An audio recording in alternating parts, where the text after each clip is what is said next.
하나님의 말씀은 마태복음 10장 16절에서 23절입니다.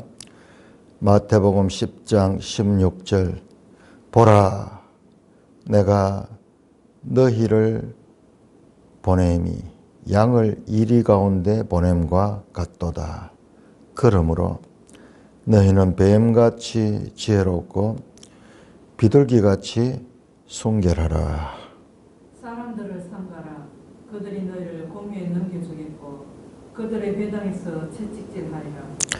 또 너희가 나로 말미암아 총독들과 임금들 앞에서 끌려가리니 이는 그들과 이방인들에게 증거가 되게 하라 하심이라. 너희를 넘겨줄 때에 어떻게 또는 무엇을 말할까 염려하지 말라. 그때 너희에게 할 말을 주시리니 말하는 이는 너희가 아니라 너희 속에서 말씀하시는 이 곧 너희 아버지의 성령이니라. 장차 너희가 형제를 아비가 자식을 죽는 데에 내주며 자식이 부모를 대적하여 죽게 하리라. 또 너희가 내 이름으로 말미암아 모든 사람에게 미움을 받을 것이나 끝까지 견디는 자는 구원을 얻으리라. 이 동네에서 너희를 박해하거든 저 동네로 피하라. 내가 진실로 너희에게 이르노니 이스라엘 모든 동네를 다 닫지 못하여 인자가 오리라. 오 하나님 아버지 은혜를 감사합니다.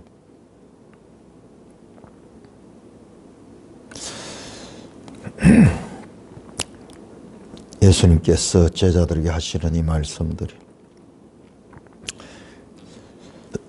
오늘 우리에게 하시는 말씀처럼 깨우쳐 주시니 감사를 드립니다.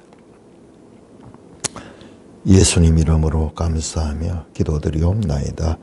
아멘.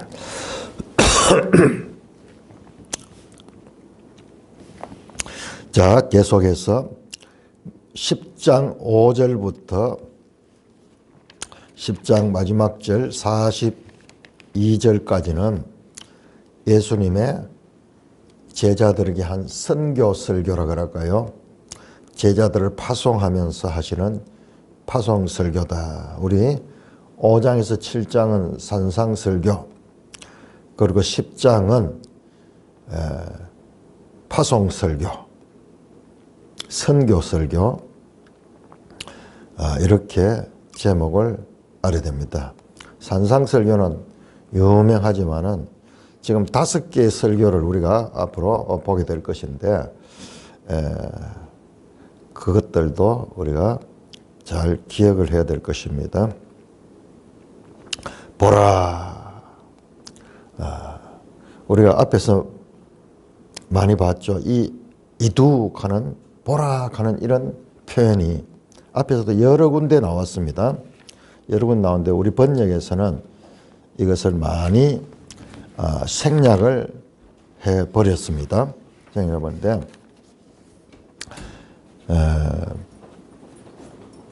특별히 이 8장, 9장에서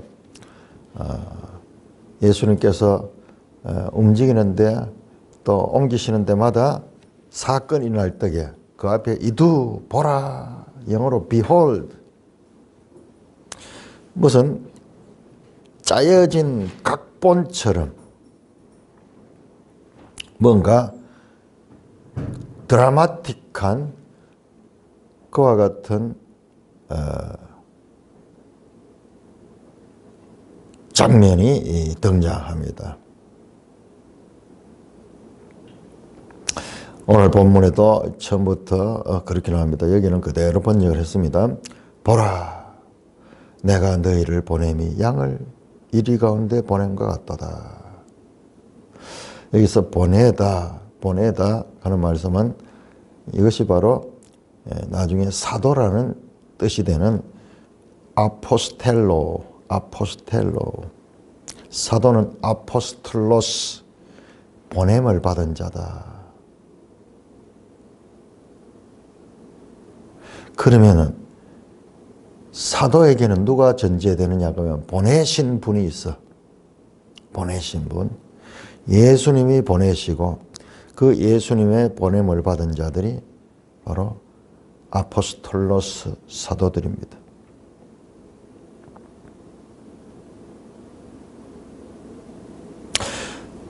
오늘 우리가 읽었던 16절에서 23절은 바로 앞에서 5절에서 15절까지의 12 제자들에게 닥칠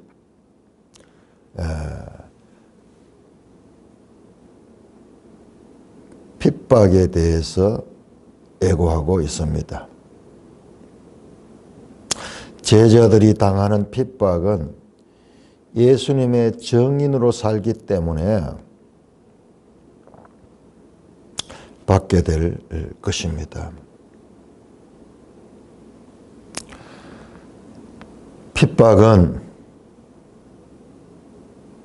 권세자들, 세상의 권력자들에게로부터 오고 또한 가족으로부터도 본인의 가장 가까운 가족으로부터도 오게 될 것입니다.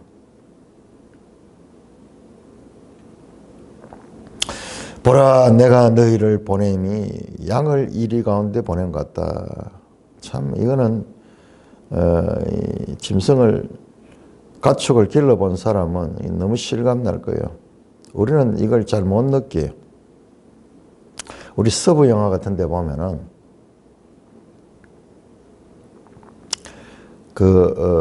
미국 같은 데는 소 같은 걸 많이 키우잖아요.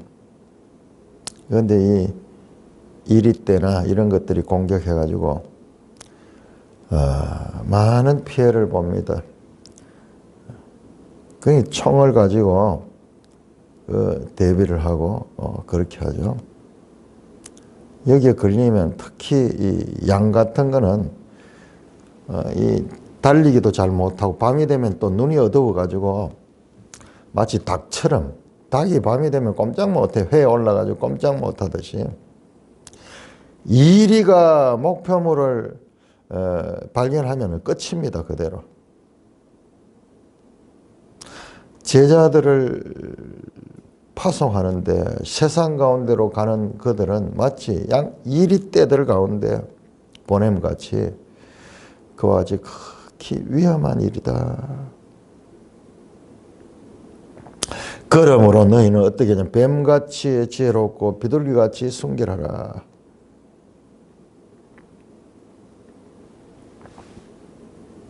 뱀은 사탄의 상징인데 창세기 3장에 보면 뱀을 갖다가 간교하다. 그래서 피조물 가운데 가장 간교하다. 좀 비유가 모순적이죠. 그런데 그 사탄은 지혜롭지만은 간교하지만은 순결하지 못해요. 거짓이라. 거짓. 그런데 그 지혜와 더불어서 비둘기같이 순결함을 가져야 된다.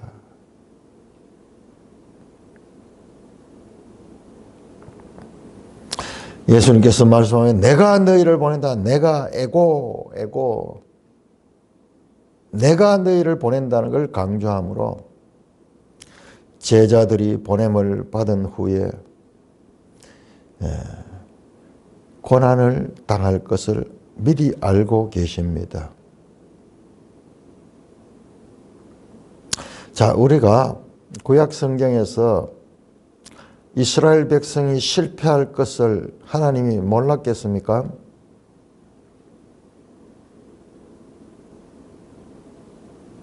이스라엘 백성이 실패할 것을 하나님 알고 계셨습니다. 그럼에도 불구하고 이스라엘 백성들을 통하여 하나님께서 역사하신 것은 그 자체로서 충분히 하나님의 뜻을 이루는 것이기 때문에 그런 것입니다.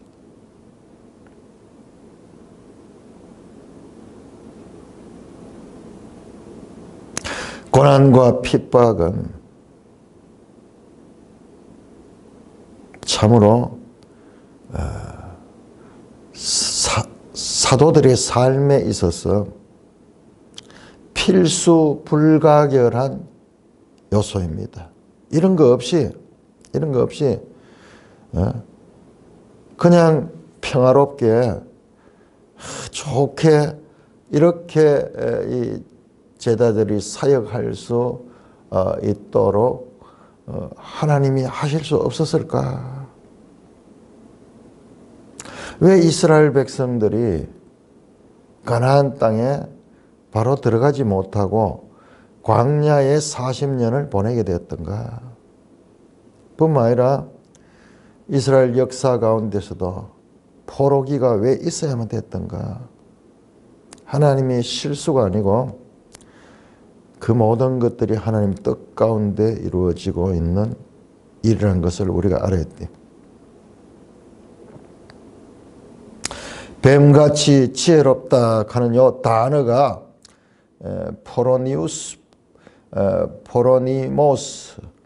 포로니모스라는 단어인데 이게 70인역으로 그 창세기 3장에 뱀이 간교하더라 할 때 그때와 같은 단어예요. 같은 단어. 그러나 말씀드렸듯이 뱀은 지혜롭지만은 그러나 그것이 아주 거짓되었죠. 가장 악한 사람은 누구냐 그러면은 지혜로우면서 순결하지 못한 사람. 가장 무서운 사람이고 가장 사회에 악을 끼치는 사람. 우리나라도 지금 한 사람 보면 그런 사람 있죠. 아주 지혜롭지만은 그러나 간교함이 이럴 데 없어요. 뻔뻔스럽게 이럴 데 없어요.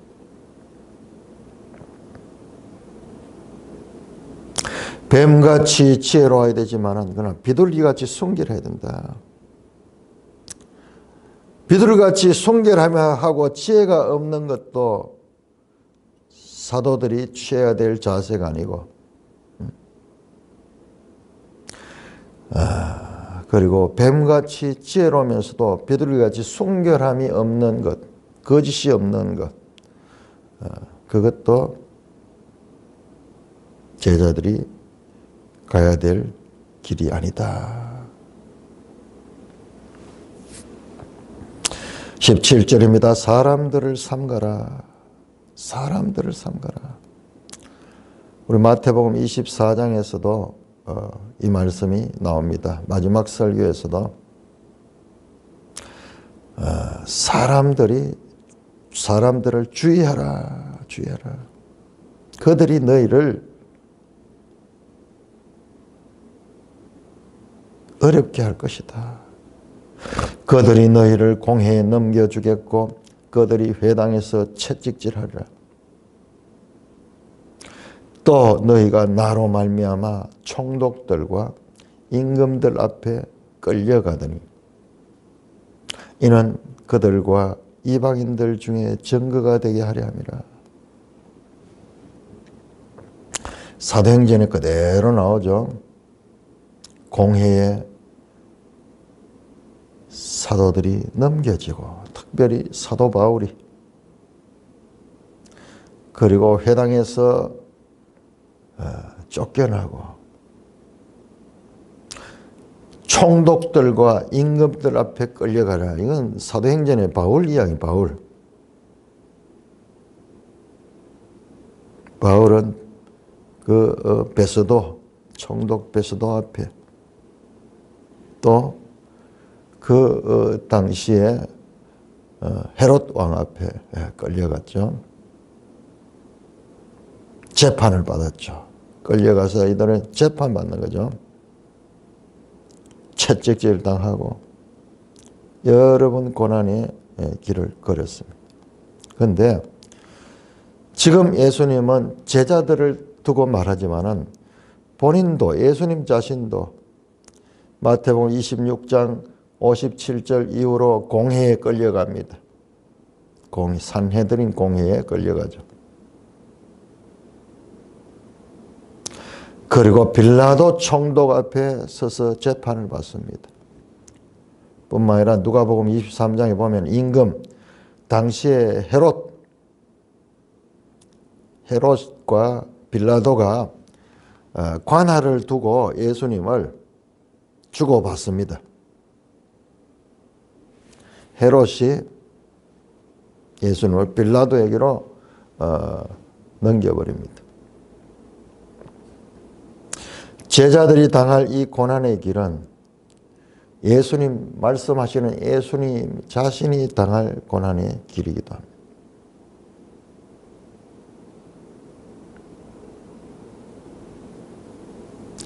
그렇지만 그와 같은 모든 과정들이 그들과 이방인들에게 증거가 되게 하렵니다.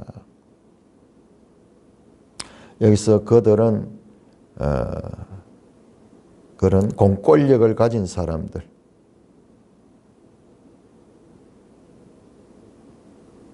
그리고 이방인들에게 증거가 된다.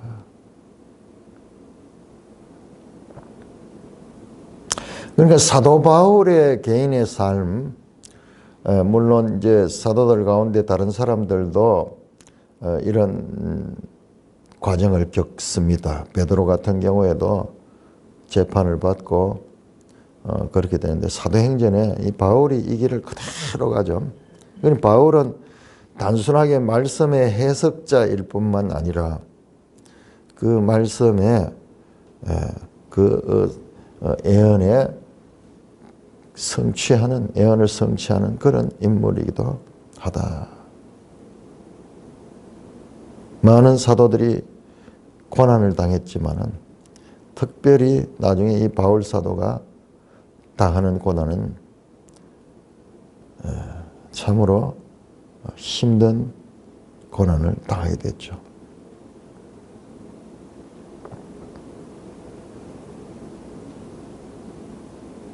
사도행전에 나타날 내용들입니다. 너희를 넘겨줄 때 어떻게 또는 무엇을 말할까 염려하지 말라. 그때에 너희에게 할 말을 주시겠다. 제가 지금 제자들의 이 파송설교 5절에서 10장 5절에서 42절까지 파송설교를 자세히 보니까는요, 이게 산상설교와 밀접히 연관이 되어 있어요. 산상설교와 밀접히 연관이 되어 있어요. 자, 우리 산상설교의 핵심은 무엇이었습니까? 더 나은 의입니다. 더 나은 의. 너희 의가 서기관과 바리새인보다 더 낫지 아니하면은 천국에 들어갈 수 없다. 5장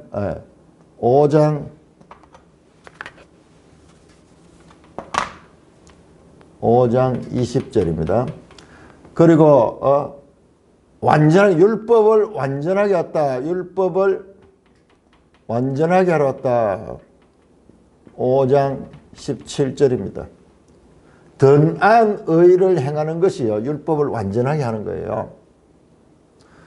그리고 6장에 가면은 너희가 사람에게 보이려고 너희 의를 행하지 않도록 주의하라.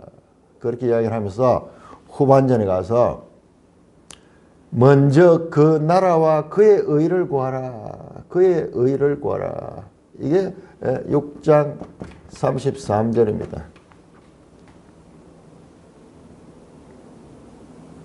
율법을 완전하게 하는 것이 바로 더 나은 의를 추구하는 거고, 더 나은 의를 추구하는 것은 그의 의, 하나님의 의, 그리스도와 그의 나라에 관한 의다. 아직 답이 안 나왔어요. 그럼 이게 뭐냐? 이것이 바로 좋은 것으로 나타나. 좋은 것. 7장 11절. 너희가 악한 자라도 그 자식에게 좋은 것을 줄 알거든 하물며 너희 하늘 아버지께서 좋은 것을 주시지 않겠느냐. 막연하죠. 지금 여기까지 지금 다 막연합니다. 율법을 완전하게 왔다. 무엇을 어떻게 해서 완전하게 하는가. 더 나은 의를 가져야 된다. 그 나라와 그의 의를 추구해야 된다. 좋은 것을 하나님이 주실 것이다. 마지막에 좋은 것을. 이거는 스스로가 받는 거예요. 위로부터 오는 거예요. 그 좋은 것이 누가복음 11장에 보니까는 동일한 말씀 가운데 이것이 바로 성령이에요. 성령. 너희도 악한 자라도 자기 자식에게 좋은 것을 주시고 하물며 하늘 아버지께서 성령을 주시지 않겠느냐. 이 성령이 성령.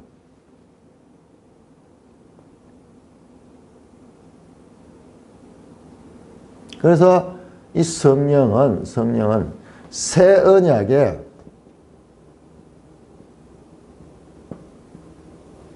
핵심입니다. 핵심.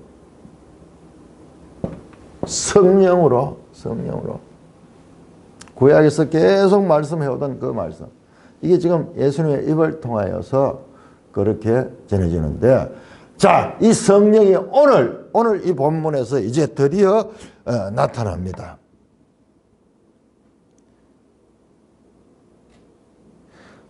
어떻게 또는 무엇을 말할까 염려하지 말라. 자, 산상설교에서 6장에서 이 말씀이 나타납니다. 자, 6장 우리 다시 한번 볼까요? 6장 25절부터 염려하지 말라. 지금 동일하죠? 염려하지 말라. 공중의 새를 보라. 6장 26절. 심지도 않고 거두지 않고 창고에 모아들이라 너희 하늘 아버지께서 기르신다. 너희는 이것보다 더 귀하다. 너희 중에 누가 염려함으로 그 키를 한 자라도 더할 수 있느냐? 또 너희가 의복을 위하여 염려하느냐? 들의 백합화가 어떻게 자른 걸 보라. 수고도 아니하고 길쌈도 아니하냐. 그러나 내가 너희에게 말하는 솔로몬의 모든 영광으로도 입은 것이 이 꽃하만 갖지 못하였다. 오늘 있다가 내일 아궁이에 던져지는 덜풀도 하나님이 그리고 보잘것없는 덜풀도 하물며 너희 일까 보냐 믿음이 작은 자들아. 그러므로 자, 이것이 바로 하나님의 하나님이 이런 분이시다. 그런데 그러므로 이런 하나님을 너희가 이는 하나님이 너희 하늘 아버지다.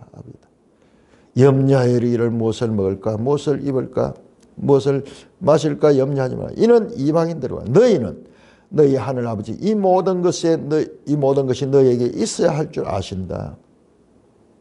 그런즉 너희는 먼저 그의 나라와 그의 의를 그리하면 이 모든 것을 너희에게 더하실 것이다. 지금 동일하잖아요.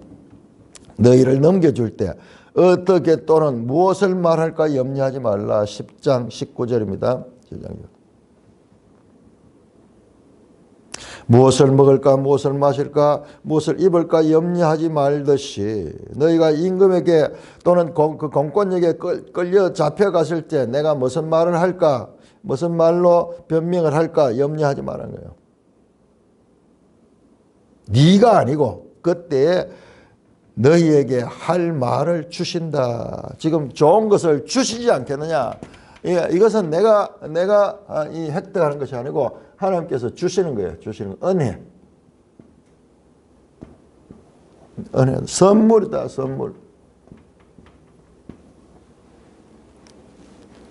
내가 무슨 말을 할까? 내가 무엇을 입을까? 무엇을 마실까? 무엇을 취할까? 이러면서 내가 노력하고 내가 힘써가지고 내가 연구하는 것이 아니라 하나님께서 은혜로 주시는 것이다. 지금 이것도 마찬가지죠. 무슨 말할까 염려하지 마라. 그때 너에게 할 말을 주신다. 주신다. 은혜로 주신다. 말하는 이는 너희가 아니라 너희 속에서 말씀하시는 이 곧 너희 아버지의 성령이다. 바로 지금 이것이 지금 10장에서 나타나고 있습니다. 성령이다. 10장 20절에서 나타납니다. 10장 20절에 다시 성령이다. 너희 아버지의 영이다. 이렇게 되어 있어. 원래는 성령이라고 되어 있지 않고 너희 아버지의 영이다. 아버지의 영. 하나님의 영이니까는 성령이죠. 성령이죠. 자, 누가복음에서 열려지던 것이 마태복음에서는 더디지만은 지금 열리고 있어요. 그러니까는 율법을 완전하게 하는 것, 더 나은 의를 가지는 것, 그리고 좋은 것, 그 다음에 이 8장 9장에서 9장에 나왔던 능력, 권능, 권세, 엑소시아, 이게 뭐냐? 이게 성령과 나란히 가게 돼서 성령이. 오직 너희에게 성령이 임하면 너희가 권능을 받고 성령과 능력, 성령과 권능 이것은 동전의 양면 같은 거예요. 동전의 양면. 그래서 이 능력으로 완전하게 하고 이 능력으로 서기관과 바리새인보다 더 나은 의를 행할 수 있고 그의 능력을 통해서 바로 하나님의 뜻을 이룰 수 있다. 이것이 에덴약과 완전히 같다. 에덴약, 모세 언약, 모세를 통해 주신 모세의 율법과 자 이때는 돌판에 새겨져 법을 주셨고 이스라엘 백성들에게 줬지만은 이건 뭐냐? 이 새 언약 시대는 성령이 능력으로 너희 가운데 역사한다. 그래서 지금 제자들을 파송하면서 10장에 권능을 주셨다고 되어 있잖아요. 10장 1절에 보면은 12제 더러운 귀신을 쫓아 모든 병과 모든 약한 것을 고치는 권능을 주셨다. 바로 이 엑소시아, 이 성령으로 나타나는 능력의 성령으로 나타나. 자, 그런데 우리 여기서 한 가지 중요한 것을 우리가 알아야 되는데 여기까지 아는 것도 쉽지 않지만은 여기서부터 더 중요한 것이 또 있는데 우리가 이 부분을 소홀히 보기 때문에 여기에서 많이 넘어집니다. 끝까지 성경을 우리가 공부할 적에 끝까지 하나님 뜻이 어떻게 연결되는 걸 봐야 돼요. 시대의 경륜을 따라서 계속 발전적으로 나타나거든요. 그래서 이것은요, 지금 성령이라는 말씀은 이제 처음 나오지만은 계속 성경, 신약 성경의 핵심 주제예요, 이게. 자, 여기에서 10장, 마태복음 10장에서 10장 1절에서 권능을 받았죠. 그리고 지금 벌써 나오잖아요. 성령으로 너희와 함께 하시고 성령이 너희에게 할 말을 주실 것이다. 그 말씀이 나왔죠.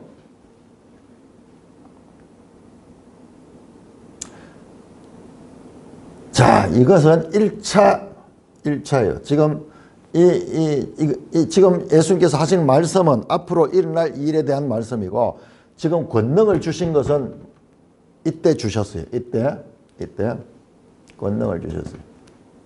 그런데 제자들이 받은 권능은요, 그냥 일시적이었어요. 여기에서 보면은 제자들은 끝까지 이 권능을 유지하지 못했어요. 박해가 오고 힘이 들니까는 다 나중에 도망가고 배신했어요. 예수님이 실패했는 것 같았어요. 복음서에서는 정말 실패했어요. 끝까지 이 일을 끝까지 따르지 못했어요. 그런데 2차로 권능을 받는데 2차가 나오는데 2차가 오순절. 사도행전 2장. 자, 2차는요, 예수님께서 이 땅에 초림하셔서 제자들에게 성천하시면서 부탁하신 거예요. 예루살렘을 떠나지 말고 끝까지 이 예루살렘에 있거라. 그래서 예수님께서 약속하신 것을 너에게 보낼 것이다. 누가복음 24장에 나오죠. 그러면서 제자들이 그 말씀에 순종하고 있었습니다. 그래서 오순절 날에 이미 이르면 그때 성령이 그들에게 임했어요. 자, 이때 지금 그들이 그러니까 복음서는 예수님이 살아계실 때 사건, 살아계실 때. 예수님이 지금 그 고난을 당하고 살아계실 때 제자들은 그 길을 가지 못했어요. 제자들이 진정으로 지금 이 말씀처럼 했던 것은 바로 성령이 그들에게 능력으로 임재하고 시작이 됐습니다. 사도행전은 전부 성령행전. 자, 그런 걸 보면은 지금 마태복음 10장 1절에서 제자들에게 예수님께 권능을 주셨거든요. 주셨는데 이 권능은 장차 올 이 권능의 하나의 그림자와 같은 거야. 구약과 신약처럼 지금 예수님의 공생의 기간 동안에 실제로 주신 이 권능은 장차 오실 오순절에 오실 이 권능의 그 예고편 같은 것이었어. 이 권능 가지고는 나중에 제자들이 다 부인했어. 예수님을 부인하고 떠나갔죠. 그렇지만은 2차 성령이 임할 적에, 그래서 여기서 섬세하게 우리는 이 구약 성경의 수백 년, 수천 년의 시간을 봤지만 신약 성경은 아주 섬세하게 봐야 돼요. 신약 성경은 그 AD 이 예수님의 공생의 시대와 초대교회 시대, 요 불과 100년 남짓한 요 사이에서 아주 섬세하게 어떤 변화가 있었던가. 자, 이게 해석이 되면, 이게 해결이 되면은 또 하나 해결되는 게 있어요. 더불어서. 오늘 성경 읽다 보면 계속 이제 좀 의문 갈 때가 있잖아요. 예수님께서 그 요한복음 20장에 제자들에게 성령을 받아라 하면서 훅 성령을 부어주셨다 나오잖아요. 훅 성령을 받아라. 부활하신 예수님이 제자들을 찾아가지고 성령을 받아라 그러면서 훅 숨을 내쉬며 성령을 받아라. 그때 성령을 받았어요.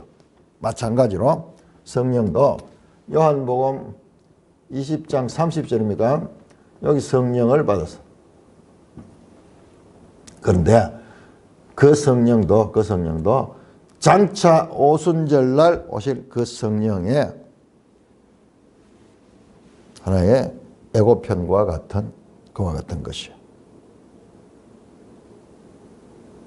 그러니까는 이 신약에 있어서 요 변화, 예수님 살아 계실 적에 예수님이 떠나신 후에 요 불과 요 100년 안에 특별히 죽으심과 성령 오심과 이 사이는 이 불과 1년도 채 되지 않죠. 예수님 돌아가시고 이 6월절에 돌아가셨고 그다음에 오순절에 오셨으니까는 그 기간이 불과 한 50일 정도밖에 안 돼.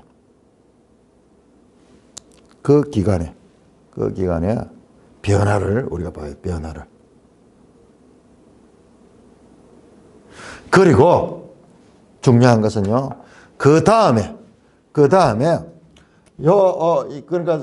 이 성령이 임하신 것이 AD 한 30년경 되겠죠. 예수님이 돌아가신 그때가 한 30년 정도 되니까는 그 해에 성령이 임하셔서 성령이 와서 그리고 이제 교회 시대 사도행전이 시작이 된다. 사도행전 그리고 이 시대와 그 이어지는 그 다음 시대 초대교회가 끝나고 이어지는 그 다음 시대 그러니까 이 시대 사도행전이 한 50년에서 한 60년 요 정도의 일이에요.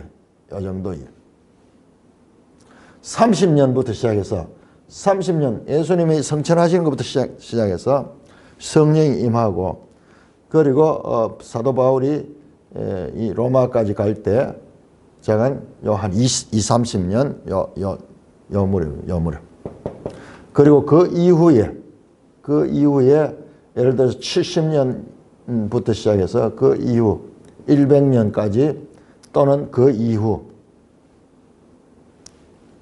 여기에 관계도 우리가 자세히 봐야 됩니다. 일단 우리가 이 복음서와 사도행전 사이에 이런 섬세한 변화를 봐야 됩니다. 이걸 제대로 이해하지 못하면은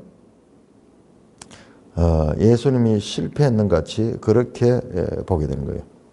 우리 구약도 하나님이 실패했는 것처럼 보이는데 그게 아니에요.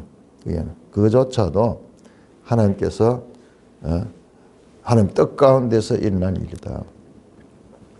자, 너희 속에서 말씀하시는 너희가 아니고 너희 아버지의 성령이다. 지금까지 없던 거죠. 지금까지 없던 거죠. 자, 구약시대도 성령이 있었지만은 구약시대의 성령과 지금 달라요. 구약시대의 성령은 그 택한 자들에게 하나님께서 그 역사를 이루기 위해서 강권적으로 역사하시는 그 면에서 마찬가지예요. 그렇지만은 지금 이 성령은 너희 안에 계시는 내주하셔서 그 안에 거주하시는 너희 속에서 말씀하시니 곧 너희 아버지. 그러나 마태복음에는 그런 설명이 안 나오죠. 이거는 나중에 요한복음에 가서 예수님께서 특별히 14장에서 16장에 걸쳐서 자세히 설명을 하게 될 것이고, 그 다음에 모든 사도행전과 그 이어지는 그 내용들은 다 성령에 관한 성령으로, 이게 새 언약이에요, 새 언약. 자, 너희 속에서 말씀하시는 성령이다. 자, 지금까지 이 산상설교와도 지금 밀접한 연관이 있고 또 어떤 면에서는 발전하죠. 이제 그 계시가 더 밝아지죠. 성령이다, 성령. 좋은 것이 무엇이냐? 바로 성령이다. 자, 여기에 이제 삼위일체가 등장합니다. 예수님이 지금 말씀하시고 계시고, 그 다음에 아버지가 나오고, 너희 아버지 성부 하나님 나오고, 성령이 나오고, 그 성령이 너희 속에서 너희를 통하여 말씀하게 한다. 자, 이게 신약입니다. 신약에서 이 개념을 분명하게 가져야 돼요. 그런데 이것이 어떤 성령이 내한테 내주한다는 것을 내가 어떻게 체험으로 그렇게 알 수 있는 문제가 아니야. 그러니까 거의 대부분 이제 그런 식으로 가르치는, 체험으로 방언을 받고 뭔가 이 뜨거운 막 역사가 일어나고 마치 감전되듯이 그런 그 현상들을 경험했기 때문에 내가 성령이 있다고 생각하는데, 성경은 그렇게 가르치고 있잖아요. 많은 사람들은 그렇게 가르치고 있어요. 막 기도하고 막 이런데 성령이 막 임해가지고 방언이 터지고 이러면서 내가 성령을 받았다, 그런 이야기하는데 성경을 자세히 보셔야 돼요. 자세히. 바람이 어디서 와서 어디로 가는지 너희가 알지 못하니 성령으로 난 사람도 그러하다. 성령으로 난 사람. 이게 하나님의 주권으로, 사실상 이 성령으로 난다는 것도 구속사적인 관점, 하나님의 선택이 창세전에 있었던 사람들이에요. 성령에 관한 것은 우리가 예민하게 잘 살펴야 됩니다. 너희 속에서 말씀하니는 누구냐? 토 푸뉴마, 토 파트로스 휘민. The spirit of your father. 너의 아버지의 영이다.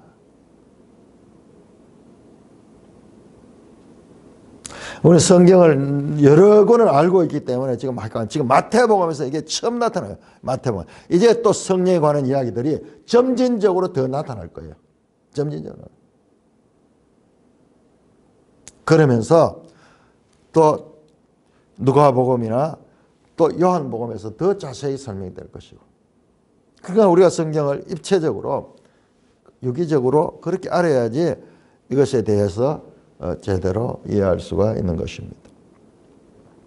성령이 지금 아주 중요한 메시지가 나왔습니다. 바로 그 산상설교에서 나왔던 그 더 나은 의, 그것이 바로 성령이다. 21절 장차 형제가 형제를, 아버지가 자식을 죽는 데 내주며 자식들이 부모를 대적하고 죽게 하리라.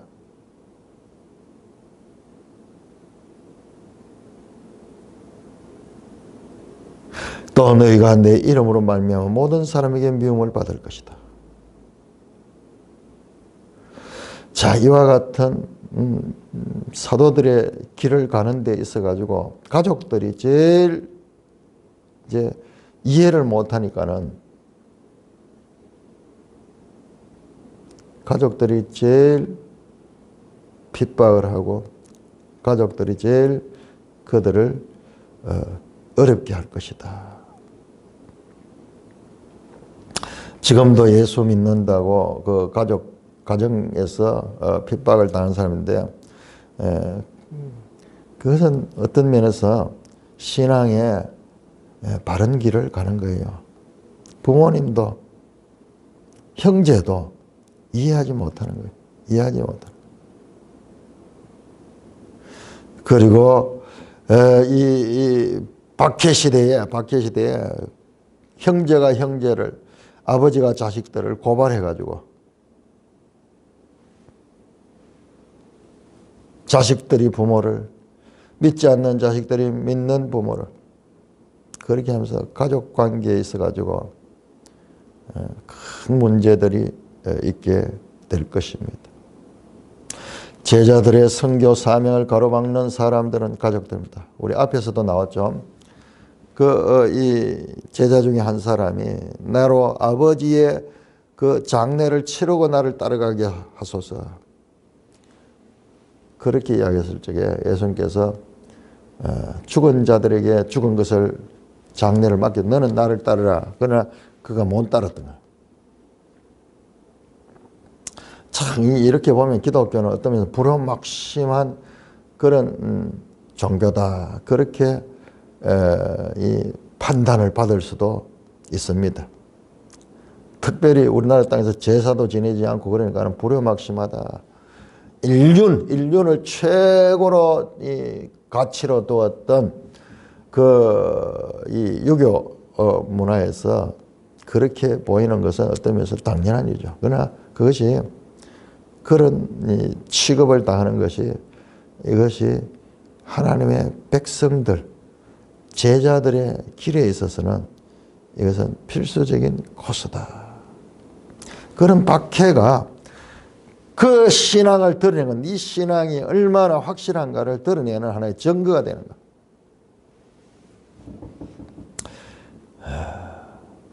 너희가 내 이름으로 말미암아 모든 사람에게 미움을 받으라. 이것은 24장에서 다시 또 나옵니다. 24장 마지막 설교에서도 다시 나옵니다. 제자의 길 가운데는 이와 같은 고난의 길이 있다. 바로 산상수훈에서 팔복을 이야기했던 그것이 바로 이와 같은 제자의 길을 가는 자가 겪게 되는 그와 같은 사실상 고난의 길인데 그러나 그 길이 복된 길이다. 마카리오스한 것이다. 복되도다. 의를 위하여 핍박을 받고 너희가 내 때문에 사람들에게 박해를 당하고 미움을 받으면 기뻐하고 즐거워하라. 너에게 하늘의 상이 크다. 모순이죠. 인간적인 판단으로서는 모순될 수밖에 없는 그와 같은 일들이 지금 설명이 되는 거예요. 바른 신앙을 가지고 바른 제자의 길을 가는 자. 이 제자가 누구예요? 이게 12제자잖아요. 이것이 앞으로 새 예루살렘 성의 기초석이 되는 그와 같은 제자의 길이잖아요.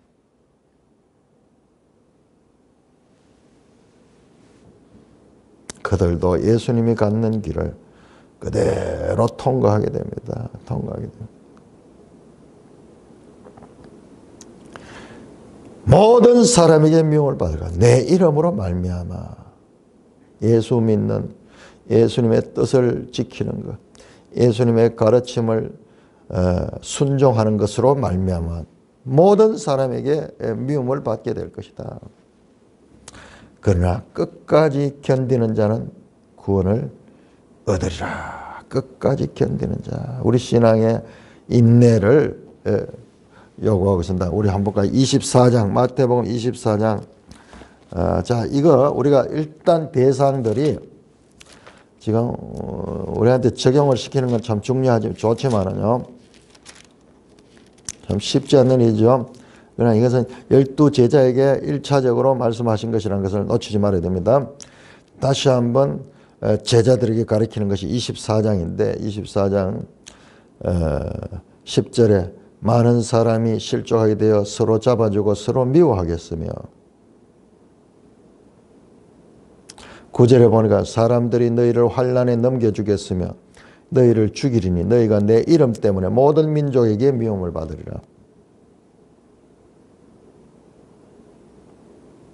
서로 잡아주고 서로 미워하겠다. 10절에 12절에 거짓 선지자가 많이 일어나 많은 사람을 미혹하겠으며 불법이 사는 많은 사람의 사랑이시나 그러나 끝까지 견디는 자는 구원을 이루라. 끝까지 견디는, 지금 동일한 말씀이죠. 자, 이와 같이 제자의 길에 이와 같은 박해가 있을 것을 예수님은 계속해서 제자들에게 가르치십니다.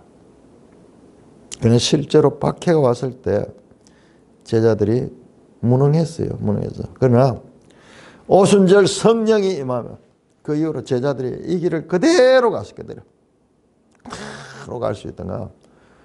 바로 너희 안에서 말씀하시는 너희 아버지의 성령, 그분은 말씀으로만 너희 앞에 이 성령이 말씀을 하게 하실 뿐만 아니라 너희 가운데 내주하시게 될 것이다. 내주하시게.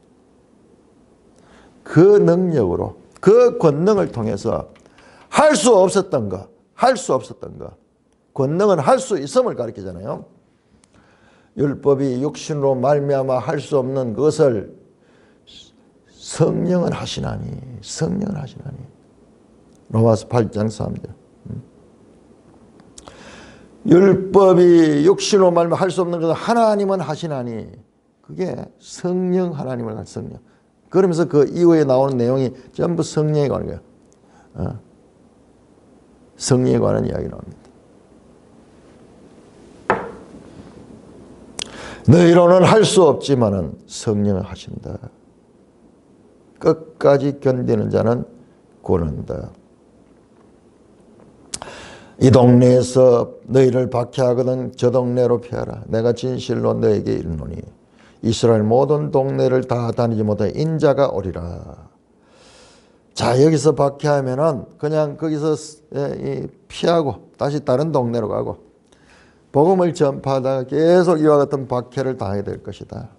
싸우지 말고 그냥 피해라. 또 딴 동네 가고 또 딴 동네 가고 그렇게 해라. 자, 그러면서 아주 중요한 말씀합니다. 내가 진실로 너에게 이스라엘의 모든 동네를 다 다니지 못해 인자가 오리라. 자, 이 말씀 다시 인자가 등장하죠. 인자. 근데 이 말씀이 참 어려운 말씀이에요. 난해한 말씀이에요. 여기서 인자가 온다는 것이 무엇을 가리킬까?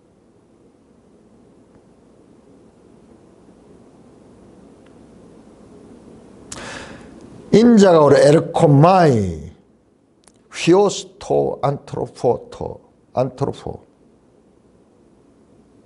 이 난해 구절이에요. 난해 구절. 인자라는 말씀은 다니엘 7장 13절 14절에 온 게 때문에 인자는 어떤 사람들은 이걸 이렇게 해석합니다. 인자가 바로 다니엘 7장 13절에 뭐 하늘 항상 옛적부터 항상 계신 이 앞에 나와가 나라를 받는 장면이 나오죠. 그것을 말한다. 또는 어떤 사람은 AD 70년 예루살렘이 완전히 멸망될 때 그때 하나님이 와서 인자가 오신 것이다. 그것이 그렇게 해석하기도 합니다. 예루살렘 성전 파괴는 하나님이 오셔서 하신 것이다. 그런 뜻으로 해석하기도 합니다. 왜냐하면 성전 파괴는 최후 심판의 하나의 모형적인 그와 같은 것이기 때문에 그것이 인자가 행한 것이다. 그렇게 해석하게 되는데 이제 이게 해석이 쉽지 않으니까는 여러 가지로 막 그 학설이 있는 거예요. 그리고 많은 사람들이 이것이 이제 재림으로 그렇게 말씀하는데 참 이거는 과잉 해석이에요. 왜냐? 보세요. 지금 12제자가 이제 선교를 처음 시작하는 그리고 현실적인 이야기잖아요. 이 동네 저 동네 다니는 그 이야기인데 그런데 이걸 재림을 갖다 대는 것은 그것은 지나친 너무 큰 간격이 있는 거죠. 그리고 제자들은 지금 다 없잖아요. 제자들을 지금 눈에 두고 하잖아요. 그래서 이것이 정말 난해 구절이에요. 난해 구절. 그런데 너무 어렵게 생각하지 말고 여기서 인자가 온다 그러니까는 그 재림 이걸 자꾸 생각하니까 그런데 그런 게 아니고 이 동네 저 동네 그러니까 제자들이 파송돼. 제자들이 지금 가고 있고 예수님과 같이 가는 것이 아니고 제자들끼리 따로 가게 됩니다. 따로 가게 됩니다. 그러니까 다시 예수님을 만난다. 너희가 이스라엘 여러 지역에 다니다가 그렇게 박해를 당하지만은 다시 내가 만나게 될 것이다. 그렇게 단순히 제자들과 잠시 헤어졌다가 다시 만나는 정도로도 볼 수도 있습니다. 가장 난해 구절인데 우리가 이 말씀이 무슨 거창한 미래에 대한 이야기가 아니고 지금 예를 들어 24장 같은 경우에는 그래요. 이것은 아주 이 종말적인 그런 게 포함이 되어 있는데 지금 이거는 제자들이 지금 처음 파송되면서 현실적인 그 당시에 그 이야기를 하고 있기 때문에 이걸 재림으로 연결하는 것은 과잉 해석이 된다. 그거는 우리가 생각할 수가 있습니다. 이스라엘의 모든 동네 이것도 구체적인 이야기거든요. 왜냐 그러면은 앞에 나왔죠. 먼저 어디로 가느냐? 이방인의 길로 가지 말고 사마리아 골로 가. 오히려 이스라엘에 가라. 그러니까 1세기 당시에 그 다음에 이제 나중에 되면은 이제 이스라엘을 떠나가지고 이방인으로 나가게 되죠. 그러니까 이 말씀은 지나치게 저 재림의 때를 가리킨다. 인자가 온다는 것은 그것을 이야기하는 것은 과잉 해석이다. 과잉 해석. 자, 예수님은 1세기 당시의 제자들에게 직접 하시는 말씀이다. 현실적인 말씀이다. 이어지는 내용들도 보면 그래요. 다 그런 거기 때문에